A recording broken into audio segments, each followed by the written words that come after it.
Hi friends, my name is Mohit Singh और आपका स्वागत है आपके अपने यूट्यूब चैनल गोडावन जीके पर। आज हम आपसे जीके के 20 प्रश्न पूछेंगे। देखते हैं आप कितने प्रश्नों का सही जवाब दे पाते हैं। अगर आपको किसी भी प्रश्न का उत्तर आता है तो नीचे कमेंट करना और लास्ट में अपना स्कोर भी कमेंट करना कि मेरे इन 20 प्रश्नों में इतने सही हुए। ठीक है, मैंने वही प्रश्नों को कलेक्ट किया है जो बार बार किसी ना किसी एग्जाम में पूछे जाते हैं। तो चलिए ज्ञान बढ़ाते हैं और ज्ञान लेते हैं। तो चलिए पहला क्वेश्चन है अपने पास कि भाई मुख्यमंत्री बनने के लिए न्यूनतम आयु कितनी होनी चाहिए। जो मुख्यमंत्री बनने के लिए किसी भी व्यक्ति की न्यूनतम आयु कितनी होनी चाहिए। आपके पास चार ऑप्शंस है। ठीक है, 25 साल, 30 साल, 35 साल या फिर 18 साल। तो मुख्यमंत्री बनने के लिए न्यूनतम आयु कितनी होनी चाहिए, तो इसका सही आंसर आ जाएगा ऑप्शन नंबर फर्स्ट, 25 साल होनी चाहिए मुख्यमंत्री बनने के लिए न्यूनतम आयु। ठीक है, किसी भी व्यक्ति की, अगर कोई भी व्यक्ति मुख्यमंत्री बनता है तो उसकी न्यूनतम आयु 25 साल होनी चाहिए और वो संसद का सदस्य भी होना चाहिए पहले से ही। ठीक है, चलिए दूसरे प्रश्न की बात करते हैं। दूसरा प्रश्न है कि असहयोग आंदोलन के दौरान भारत में वायसराय कौन था। तो जो असहयोग आंदोलन चल रहा था उस समय, तब भारत का वायसराय कौन था। असहयोग आंदोलन के दौरान भारत में वायसराय कौन था। तो आपके पास चार ऑप्शन है, Lord Reading, Lord Chelmsford, Lord Mountbatten, इनमें से कोई नहीं। तो असहयोग आंदोलन के दौरान भारत में वायसराय कौन था, तो सही आंसर आ जाएगा अपने दूसरा, लॉर्ड जेम्सफोर्ड। ठीक है, लॉर्ड जेम्सफोर्ड, ऑप्शन नंबर 2 सही आंसर। ठीक है, लॉर्ड जेम्सफोर्ड था।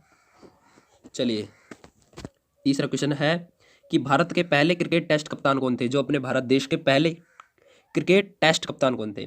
आपके पास चार ऑप्शन है, मावलंकर बालू, मावलंकर विट्ठल, विजय हजारे, सीके नायडू। तो मैं आपको बता दूं, जो आपके भारत के पहले क्रिकेट टेस्ट कप्तान कौन थे, वो थे अपने सीके नायडू थे। ठीक है, सीके नायडू भारत के पहले क्रिकेट टेस्ट कप्तान थे। ठीक है, सीके नायडू। चलिए चौथे क्वेश्चन की बात करते हैं। चौथा क्वेश्चन अपना है कि आईपीएल में किस गेम फॉर्मेट को फॉलो किया जाता है। जो आईपीएल होता है उसमें किस गेम फॉर्मेट को फॉलो किया जाता है। आपके पास चार ऑप्शन है, T20, ओडीआई, टेस्ट, इनमें से कोई नहीं। तो आईपीएल में किस गेम फॉर्मेट को फॉलो किया जाता है, तो इसका सही आंसर आ जाएगा T20 फॉर्मेट को फॉलो किया जाता है। ठीक है, T20 फॉर्मेट को फॉलो किया जाता है आईपीएल में। चलिए पांचवें क्वेश्चन की बात करते हैं। पांचवा क्वेश्चन है कि इसरो की स्थापना कब की गई। इसरो की फुल फॉर्म है इंडियन स्पेस रिसर्च ऑर्गेनाइजेशन। ठीक है, भारतीय अंतरिक्ष अनुसंधान संगठन की स्थापना कब की गई। आपके पास चार ऑप्शन है, 15 अगस्त 1959, 15 अक्टूबर 1969, 15 अगस्त 1969 या फिर 15 अक्टूबर 1969। तो इसरो की स्थापना कब की गई, तो इसरो की स्थापना की गई थी अपने 15 अगस्त 1969 को। ठीक है, अगर इनमें से किसी भी सवाल का, किसी भी प्रश्न का आपको उत्तर आता है तो नीचे कमेंट करना ना भूलें, ताकि हम देख सके आपने इतने प्रश्न सही किए। ठीक है, चलिए आपको किसी भी प्रश्न का उत्तर नहीं आ रहा तो कोई बात नहीं, आप यहाँ से क्लियर करके जाएं। आपको वीडियो अच्छी लग रही है क्या, नीचे कमेंट भी कर दें। चलिए छठे क्वेश्चन की बात करते हैं। छठा क्वेश्चन अपना कि ध्यानचंद दयानंद सरस्वती का मूल नाम क्या था। तो दयानंद सरस्वती का मूल नाम क्या था। तो आपके पास चार ऑप्शन है, मूलदास, मूलशंकर, नरेंद्र, दादू। तो दयानंद सरस्वती का मूल नाम क्या था, तो मैं आपको बता दूं, जो दयानंद सरस्वती थे उनका मूल नाम था मूलशंकर। ठीक है, मूलशंकर उनका मूल नाम था दयानंद सरस्वती का।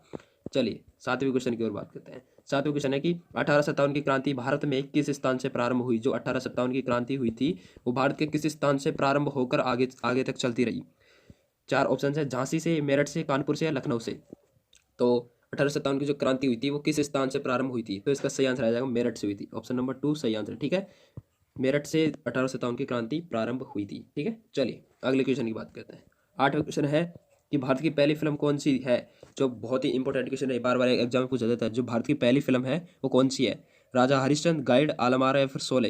मैं आपको बता दूं, राजा हरिश्चंद्र फिल्म है भारत की पहली फिल्म। ठीक है, और ये बोलने वाली फिल्म नहीं थी, और भारत की सबसे पहली बोलने वाली फिल्म थी आलमारा। ठीक है, आलमारा ये थी जो बोलने वाली फिल्म थी, यानी कि इसमें आवाज़ आती थी। ठीक है, जो भी कैरेक्टर्स बोलते थे उनकी आवाज़ आती थी आलमारा में। और ये राजा हरिश्चंद्र, ये इसमें आवाज़ नहीं आती थी बोलते तब। ठीक है, चलिए नवे क्वेश्चन की बात करते हैं। नवा क्वेश्चन है, किस ग्रह को सुबह का तारा और शाम का तारा भी कहा जाता है। यानी कि ऐसा कौन सा ग्रह है इनमें से जिसको सुबह का तारा और रात का वो शाम का तारा भी कहा जाता है। बृहस्पति ग्रह, शुक्र ग्रह, बुध ग्रह या फिर मंगल ग्रह। तो मैं आपको बता दूं, जो अपने शुक्र ग्रह है, पृथ्वी की बहन भी कहलाता है इस ग्रह को, पृथ्वी की बहन भी है ये शुक्र ग्रह। तो शुक्र ग्रह को सुबह का तारा और शाम का तारा भी कहा जाता है। ठीक है, शुक्र ग्रह सही आंसर। चलिए अगले क्वेश्चन की बात करते हैं। अगला 10वां क्वेश्चन है कि कितने डिग्री सेल्सियस पर पानी का घनत्व सर्वाधिक होता है। यानी कि कितने डिग्री सेल्सियस है इनमें से कि पानी का घनत्व अधिक हो जाए। 20 डिग्री सेल्सियस, 4 डिग्री सेल्सियस या फिर -6 डिग्री सेल्सियस, 10 डिग्री सेल्सियस। तो कितने डिग्री सेल्सियस पर पानी का घनत्व सर्वाधिक होता है, तो सही आंसर आ जाएगा अपने 4 डिग्री सेल्सियस पर पानी का घनत्व सर्वाधिक होता है। ठीक है, 4 डिग्री सेल्सियस। चलिए 11वें क्वेश्चन की बात करते हैं। 11वां क्वेश्चन है कि बांदीपुर राष्ट्रीय पार्क कहाँ स्थित है। तो इनमें से बांदीपुर राष्ट्रीय पार्क कहाँ स्थित है, कर्नाटक में है या फिर हिमाचल प्रदेश में या फिर केरल में या एमपी में। तो बांदीपुर राष्ट्रीय पार्क कहाँ स्थित है। तो सही आंसर आ जाएगा कर्नाटक। कर्नाटक में बांदीपुर राष्ट्रीय पार्क स्थित है, ठीक है। कर्नाटक राज्य है, उसमें बांदीपुर राष्ट्रीय पार्क स्थित है, ठीक है। चलिए 12वें क्वेश्चन की बात करते हैं। 12वां क्वेश्चन है कि रिहद बांध किस राज्य में स्थित है। रिहद बांध किस राज्य में स्थित है। महाराष्ट्र, उत्तर प्रदेश, पंजाब, बिहार। तो जो रिहद बांध है वो किस राज्य में स्थित है। तो सही आंसर आ जाएगा उत्तर प्रदेश, यूपी में स्थित है अपने रिहद बांध, ठीक है। आपको प्रश्न का लेवल देखकर ही पता लग रहा होगा कि प्रश्न कितने इंपॉर्टेंट है। मैं वही प्रश्नों को सिलेक्ट करके लेके आऊँ आपके सामने जो इंपॉर्टेंट होते हैं, ठीक है। लेकिन छोटे मोटे प्रश्न मैं लेकर नहीं आता, ठीक है। चलिए आपको पता होंगे छोटे मोटे प्रश्न तो। चलिए 13वें क्वेश्चन की बात करते हैं। आपके पास 13वां क्वेश्चन है कि इनमें से ऊर्जा के किस स्रोत को पुनः प्रयोग में नहीं लाया जा सकता। यानी कि इनमें से कौन सा स्रोत है जिनको पुनः अपन प्रयोग में नहीं लाया जा नहीं ले सकते, पुनः प्रयोग में नहीं ले सकते, बस एक बार ही प्रयोग में ले सकते, रिसाइकिल नहीं कर सकते। तो इनमें से कौन सा स्रोत है ऊर्जा का जिसको अपन एक बार ही प्रयोग में ले सकते हैं। कोयला या फिर जैव पदार्थ या फिर पवन ऊर्जा या फिर वो सौर ऊर्जा है यहाँ पर, ठीक है, सौर ऊर्जा। तो सही आंसर क्या आ जाएगा। तो सही आंसर आ जाएगा अपने कोयला। कोयले को अपन एक बार ही यूज ले सकते हैं, इसका रिसाइकिल नहीं कर सकते, ठीक है। चलिए इनमें से ऊर्जा के किस स्रोत को पुनः प्रयोग में नहीं लाया जा सकता। तो सही आंसर आ जाएगा कोयला, ठीक है। चलिए चौदहवें क्वेश्चन की बात करते हैं। 14वां क्वेश्चन है कि कौन सी फसल मृदा को हाइड्रोजन से भरपूर कर देती है। सॉरी ये हाइड्रोजन नहीं है, ठीक है, इसमें है नाइट्रोजन, ठीक है। नाइट्रोजन कर लेना N2, ठीक है। तो कौन सी फसल मृदा को नाइट्रोजन से भरपूर कर देती है। गेहूं, आलू, सूरजमुखी या मटर। तो सही आंसर आ जाएगा मटर। मटर जो फसल है वो मृदा में नाइट्रोजन की शक्ति को भरपूर कर देती है। यानी कि जिस भी खेत में अगर कोई मटर की फसल लग जाए तो उसमें नाइट्रोजन की कमी नहीं आएगी, ठीक है। सही आंसर आ जाएगा मटर।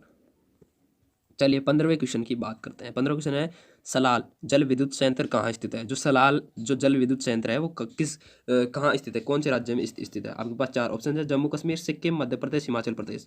तो सलाल जल विद्युत संयंत्र कहाँ स्थित है। तो इसका सही आंसर आ जाएगा जम्मू कश्मीर। जम्मू कश्मीर में स्थित है सलाल विद्युत संयंत्र, ठीक है। ऑप्शन नंबर फर्स्ट सही आंसर, ठीक है। सलाल जल विद्युत संयंत्र कहाँ स्थित है, जम्मू कश्मीर। चलिए 16वें क्वेश्चन की ओर चलते हैं। 16वां क्वेश्चन है ध्यानचंद ट्रॉफी संबंधित है। ध्यानचंद ट्रॉफी किससे संबंधित है। डबल टेनिस से, हॉकी से, लॉन टेनिस से या फिर क्रिकेट से। तो ध्यानचंद ट्रॉफी अपन को पता है कि हॉकी का जादूगर कौन है, ध्यानचंद। तो हॉकी आ जाएगी इसमें से आंसर, हॉकी। चलिए अगले क्वेश्चन की बात करते हैं। अगला क्वेश्चन है 17वां कि सरदार मानसरोवर बांध कहाँ स्थित है। तो सरदार मानसरोवर बांध कहाँ स्थित है। तो सरदार मानसरोवर बांध कहाँ स्थित है। तो सही आंसर आ जाएगा इसमें से जो सरदार मानसरोवर बांध है वो कौन से राज्य में स्थित है। क्या महाराष्ट्र या फिर राजस्थान या फिर गुजरात या फिर आंध्र प्रदेश। तो सही आंसर गुजरात, ठीक है। गुजरात राज्य में अपने सरदार मानसरोवर बांध स्थित है, ठीक है, गुजरात राज्य। ऑप्शन नंबर 3 सही आंसर। चलिए 18वें क्वेश्चन की बात करते हैं। 18वां क्वेश्चन है कि भारतीय राष्ट्रीय कांग्रेस का प्रथम मुस्लिम अध्यक्ष कौन था। ये बहुत ही वेरी वेरी इंपॉर्टेंट है, ठीक है, इसको आप रट लीजिएगा, ठीक है। तो भारतीय राष्ट्रीय कांग्रेस का प्रथम मुस्लिम अध्यक्ष कौन था। आपके पास 4 ऑप्शन है, आपको अगर पता है तो नीचे कमेंट करना कि मेरे को इसका आंसर पता था, ठीक है। मोहम्मद अली जिन्ना खान या फिर अब्दुल गफ्फार खान, अबुल कलाम आज़ाद या फिर बदरुद्दीन तैयब जी। तो सही आंसर इसका आ जाएगा 4, ठीक है। बदरुद्दीन तैयब जी थे अपने भारतीय राष्ट्रीय कांग्रेस के प्रथम मुस्लिम अध्यक्ष, ठीक है। बदरुद्दीन तैयब जी मुस्लिम अध्यक्ष थे प्रथम। चलिए 19वें क्वेश्चन की बात करते हैं। 19वें क्वेश्चन है कि दूध का दही में जमने का कारण होता है। यानी कि दूध दही में क्यों जमता है, इसका कारण क्या है, इनमें से कारण क्या है। क्या लैक्टोबैसिलस या फिर माइक्रोबैक्टीरियम या फिर अम्ल या फिर इनमें से कोई नहीं। तो इसका सही आंसर आ जाएगा कि दूध का दही में जमने का कारण है लैक्टोबैसिलस जीवाणु है, ठीक है। ये लैक्टोबैसिलस जीवाणु का नाम है, ठीक है। इसी के कारण ही दूध दही में परिवर्तन होता है, ठीक है, लैक्टोबैसिलस जीवाणु के कारण। चलिए 20वें और लास्ट क्वेश्चन की ओर चलते हैं। 20वें क्वेश्चन है कि माउंट आबू किस पर्वत श्रृंखला में है। यानी कि इनमें से कौन सी पर्वत श्रृंखला में माउंट आबू है। अरावली, शिवालिक, हिमाचल या फिर नीलगिरी। तो सही आंसर आ जाएगा अपने माउंट आबू किस पर्वत श्रृंखला में स्थित है। तो सही आंसर अरावली पर्वत श्रृंखला में स्थित अपने माउंट आबू, ठीक है। चलिए तो आज के लिए बस इतना ही। Thank you for watching this video. अगर आपको ये वीडियो अच्छी लगी तो लाइक, ठीक है, अपने दोस्तों में शेयर करना और मेरे इस चैनल को सब्सक्राइब करना ताकि आपको रोज़ ऐसी ही जीके की इंटरेस्टिंग वीडियोस मिलती रहे, ठीक है। और बगल में जो घंटे का आइकन है उसको भी प्रेस कर देना, ठीक है। तो आज के लिए बस इतना ही। मैं मिलता हूँ उसके नेक्स्ट वीडियो में, तब तक के लिए जय हिंद जय भारत।